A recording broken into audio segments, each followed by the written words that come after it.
guess this is the place. That's a Megazord?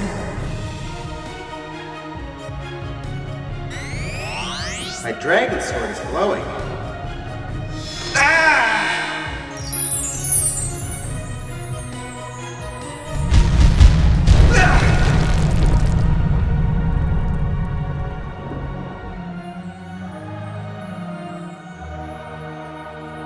It's amazing.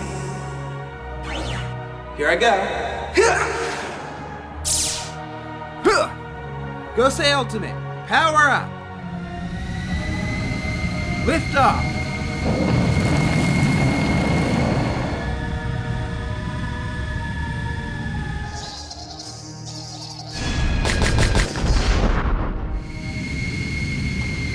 Transformation sequence!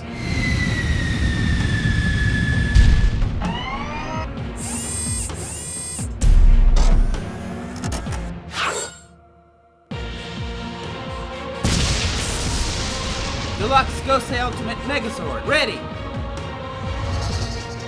Alright, Loogies, you've had it! Yeah!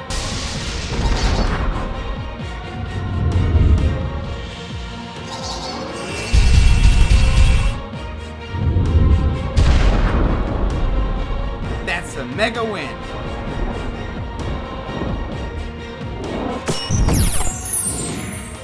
Hey guys, today Gosei Ultimate made his first appearance. I do like that it ended up being the command center. It's always nice to see when they do something a little more original. I think this season could use more original stuff. Anyway, I wanted to do a little bit of a behind the scenes thing with my Gosei Ultimate review. By now you guys have probably all seen it. It ended up taking both me and Mia almost a full week to do that review. All of the set pieces I did specifically for the Gosei Ultimate review, so that took some time. It's mostly made with foam like this. Alright, I got the plaster done. Next I have to paint it. I wish I could have spent a little more time on this. I'm making some more rocks here. They still have to be plastered. I got this at Lowe's. They sell similar stuff at Home Depot. And foam like this. It's called spray foam. This one's called Great Stuff. This, by the way, is not for kids. It's a bit fumey, and you don't want to get it on your skin or in your eyes or anywhere on you, really, so you should wear gloves. I had to kind of rush through it, so I didn't get to make the things look as nice as I would like them to have looked, but I had to say good enough and kind of just keep moving on to the next thing. I do have a hot knife that I can cut this with, but lately, since that also has really bad fumes, I've been using a razor blade and or scissors, or just kind of breaking pieces off with my hands. Don't use a highlighter, this is the first thing I found. You want to make a shape, you know, just like that. It actually drew on here. I guess you can use a highlighter. I recommend something a bit more heavy duty than this, but same idea.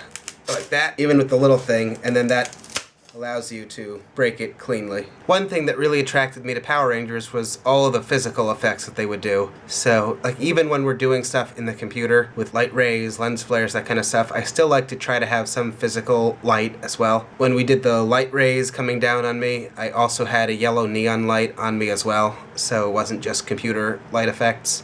I like to be able to do CG, but also have physical stuff as well. I almost don't want to admit how much time I spent on this one little scene where I'm trying to make it look like the ship is flying. I tried string. I tried sticking things back here, which kind of lets you hold it. It was kind of hard to hide this, so that didn't really work, even though you could get better movement than on a string, because the string it dangles more. I ended up just kind of holding it like that, but not letting you see my fingers. I was operating the fog machine with my foot, and then this with one hand and still trying to see in the camera to see if the shot looked good, so it was kind of a lot to do at once and make it look good. So that was kind of tricky. It's just a white wall that has a blue neon light shining on it to make it look like a sky. It's not the fanciest way to do that, but I think it worked pretty well, so good enough. I absolutely love city sets. I'll come back to that in a little bit. I had wanted to get his weapons to go into his hand, but there was just no way to make that look good. That probably should have been a computer thing, but we just didn't have time to do so many computer shots and have it up within like a week. Is it crazy that I'm going to build another set just for one shot? I'm putting a lot into this review, probably more than I should be, but I think this would be really cool. I want to do like dry ice and have like all this fog and stuff everywhere. And we can cut these and put them into the foam to hide. Those can be like filled with Yeah, that could be dry ice in there. Give it the fog. So then I was like so close to being done, and I needed another can of spray foam, which I supposedly have. I still haven't found it, by the way. I know somewhere hiding in my garage is another can of spray foam, but I can't find it and I don't have time to look. I think I need that. Alright, got my foam. Okay, we're back to this mess. I got my foam. Time to start spraying.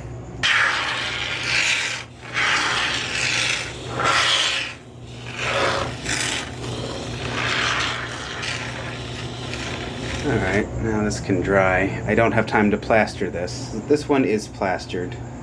I guess we'll see how this turns out. I do recommend gloves and ventilation. Maybe I haven't had enough fumes tonight. I'll go do some spray painting outside. And Mia here seems to think she found people.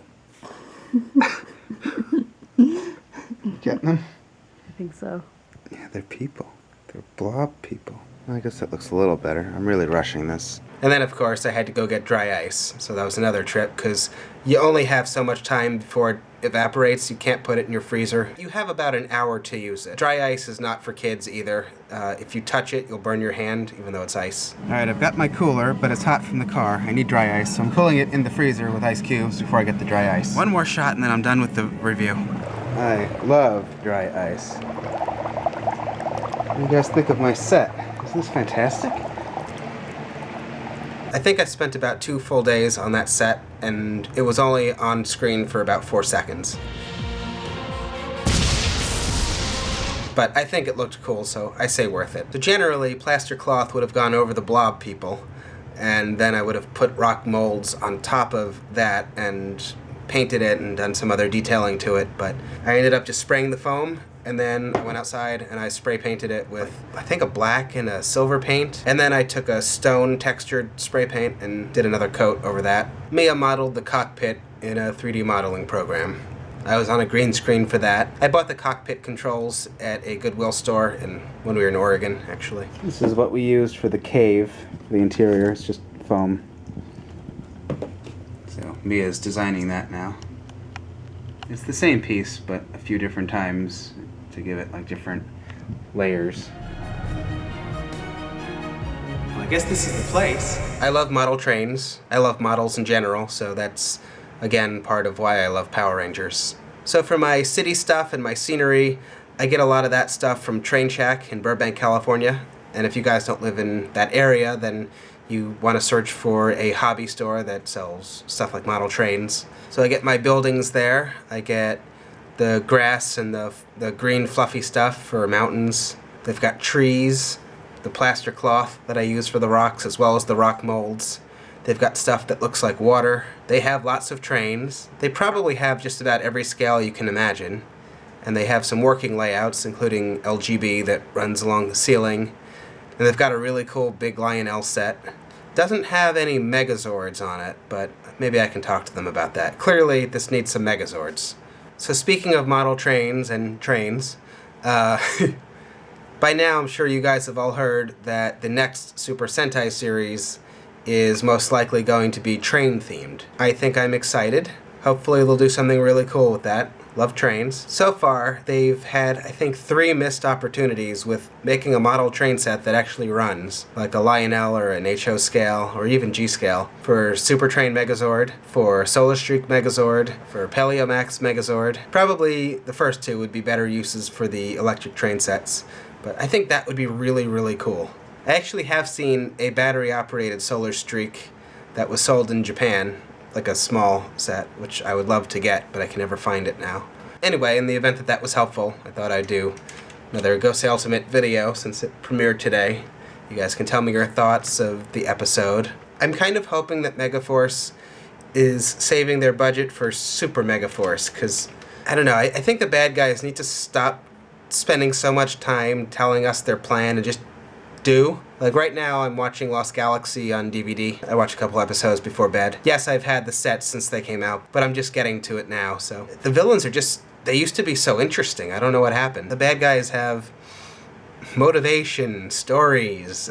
Some of them are so evil, and some of them are conflicted with being good and have reasons for being the way they are. The Megaforce villains, I just don't find them that interesting. Like in Power Rangers in Space, you had Astronema, who was trying to be evil, but then she was a bit conflicted, and then she was reprogrammed, and I kind of wish they would have some more American villains. I still don't get why so many people hated Wild Force. How can you not like Jindrax and Toxica? They were evil, but they were funny, and you kind of cared about them. When Anakage got Toxica to cut off her horn, that was a really, really sad scene. I don't know if a lot of the fandom just doesn't like stuff that could be considered emotional or heartbreaking or stuff like that. I happen to like that stuff. If you can make me feel something you're doing, whether it's happiness, anger, you know, like sometimes you really feel for the character. You want to see the Ranger kick this guy's butt because he did this or that. You're hoping that this villain is going to become good and redeem themselves and not get killed. Whatever the situation is, there's nobody in Megaforce that I particularly care about. If something happened to any of the villains, it's like, okay, they blew up, next. I was really sad when Ecliptor died. I was like, no, he didn't have to die. I was kind of sad to see Goldar go. Like, Jindrax and Toxica were really big troublemakers, but they really cared about each other. And even though they were still bad guys at the end, they still had it in them to do the right thing. Alright, my battery's flashing at me, so I guess this is the end of this video. If you guys have any questions about Gosei Jet, I'll try to work it into my next video, or Gosei Wonder, since I seem to be feeling better now. Alright, thank you guys for watching, and again, pre-order the Dragon, the gold-white Morpher thingy.